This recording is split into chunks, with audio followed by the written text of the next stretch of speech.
Hi అండి, నమస్తే. Welcome to Priya crazy talks. ఈరోజు ఈ వీడియోలో గృహంలో దైవశక్తి ఉంది అని తెలిపే సంకేతాల గురించి తెలుసుకుందాము.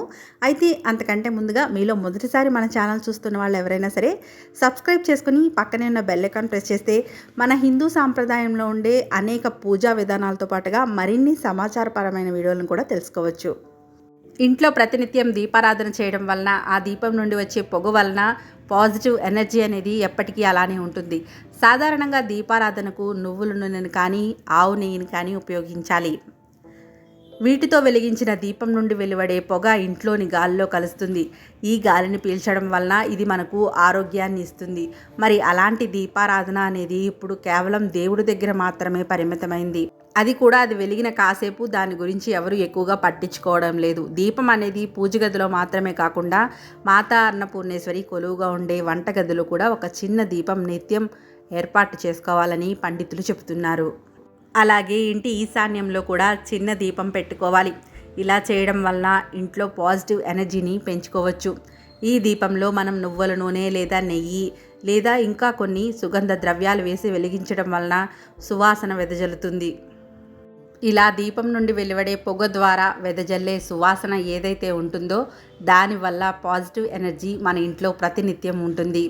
తద్వారా మన ఇంట్లో దైవశక్తి అనేది పెంపొందించబడుతుంది. ప్రతి ఒక్కరం కూడా మన ఇంట్లో దైవశక్తిని పెంపొందించేందుకు ఎప్పుడు కూడా ఆరాటపడుతూనే ఉంటాము. దానికి కారణం ఎక్కడైతే దైవశక్తి ఉంటుందో అక్కడ అంటే ఆ ఇంట్లో సమస్యలు, కష్టాలు అనేవి తొలగిపోతాయి. సాయంత్రం సమయంలో సంధ్యాదీపం పెట్టిన తర్వాత రాత్రి మనం పడుకునే వరకు కూడా ఆ దీపం వెలుగు అనేది ఇంట్లో చక్కగా ప్రసరిస్తూ ఉండాలి. అందుకే ప్రతి ఒక్కరూ కూడా సాయంత్రం సమయంలో తప్పకుండా సంధ్యాదీపం వెలిగించాలి. ఇలా సంధ్యాదీపం వెలిగించడం వలన లక్ష్మీదేవికి ఆహ్వానం పలికినట్టే. అలాగే ఏ ఇంట్లో అయితే అందరూ సంతోషంగా గొడవలు లేకుండా ప్రశాంతంగా ఉంటారో ఆ ఇంట్లో లక్ష్మీదేవి ఉండటానికి ఇష్టపడుతుంది. అలాగే ఏ ఇంట్లో అయితే ఎప్పుడు గొడవలు, రోదనలు ఉంటాయో ఆ ఇంట దైవశక్తి అనేది అసలు ఉండదు. అతిథులను ఏ ఇంట్లో అయితే గౌరవిస్తారో ఆ ఇంట దైవశక్తి ఎల్లప్పుడూ ఉంటుందని పండితులు చెబుతున్నారు.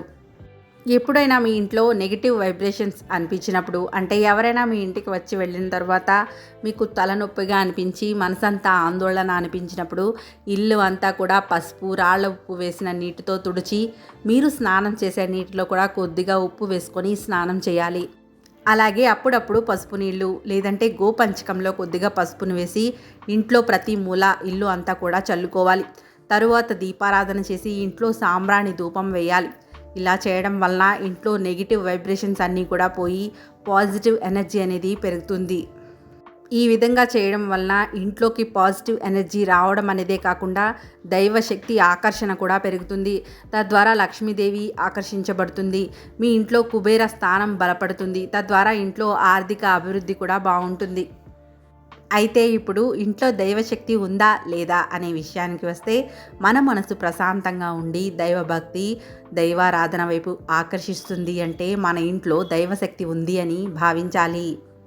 ఎప్పుడు ఏదో ఒక సమస్యలతో ఇంట్లో గందరగోళమైన పరిస్థితులు ఏర్పడుతూ మన మనసు దైవభక్తి వైపు వెళ్ళడం లేదు అంటే ఇంట్లో పాజిటివ్ ఎనర్జీ లేదని గుర్తించాలి.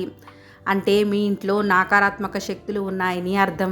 ఇలాంటి పరిస్థితి ఉన్నప్పుడు, అంటే నెగిటివ్ ఎనర్జీ ఉన్నప్పుడు గుర్తించి దైవశక్తి ఇంట్లోకి వచ్చేలా కొన్ని నియమాలు పాటించాలి.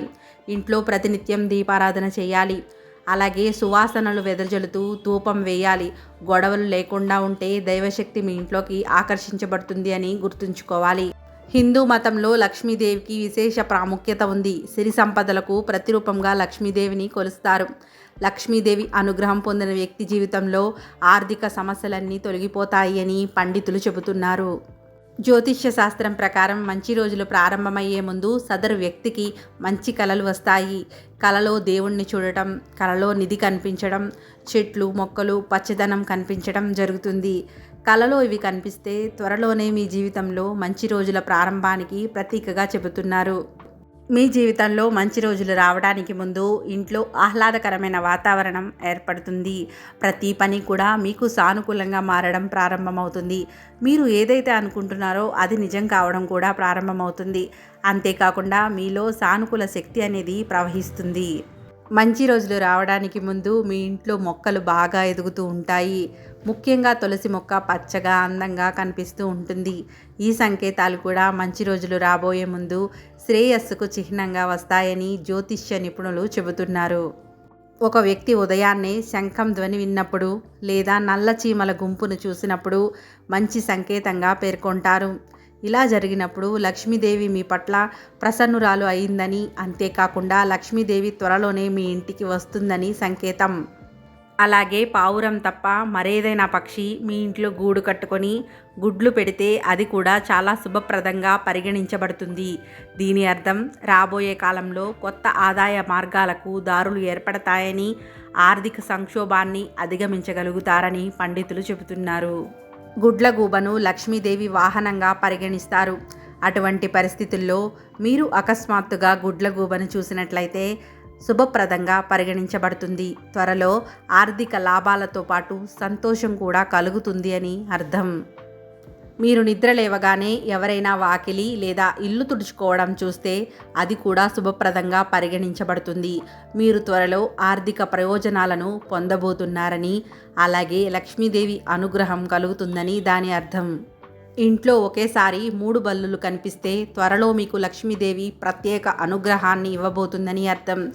ఫలితంగా చాలా ప్రాంతాల నుంచి అకస్మాత్తుగా డబ్బు రావడం మొదలవుతుంది మరియు మరింత డబ్బు మీ చేతిలో ఉంటుంది. ఎప్పుడూ కూడా ఇల్లు శుభ్రంగా, సంతోషంగా, ఎలాంటి గొడవలు లేకుండా ఉండే ఇంటికి లక్ష్మీదేవి ఇష్టంగా వస్తుందని చెబుతారు. లక్ష్మీదేవి నివసించే ఇల్లు ఆనందం, శ్రేయస్సును కలిగిస్తుందని పండితులు చెబుతున్నారు. విన్నారు కదండి, గృహంలో దైవశక్తి ఉంది అని తెలిపే సంకేతాల గురించి. ఈ వీడియో కనుక మీకు నచ్చినట్లయితే తప్పకుండా ఒక లైక్ చేసి ఛానల్ని సబ్స్క్రైబ్ చేయండి. మరిన్ని వీడియోల కోసం పక్కనే ఉన్న బెల్ ఐకాన్ ప్రెస్ చేయడం అస్సలు మర్చిపోకండి. ఓం శ్రీ మాత్రే నమః. Thank you for watching.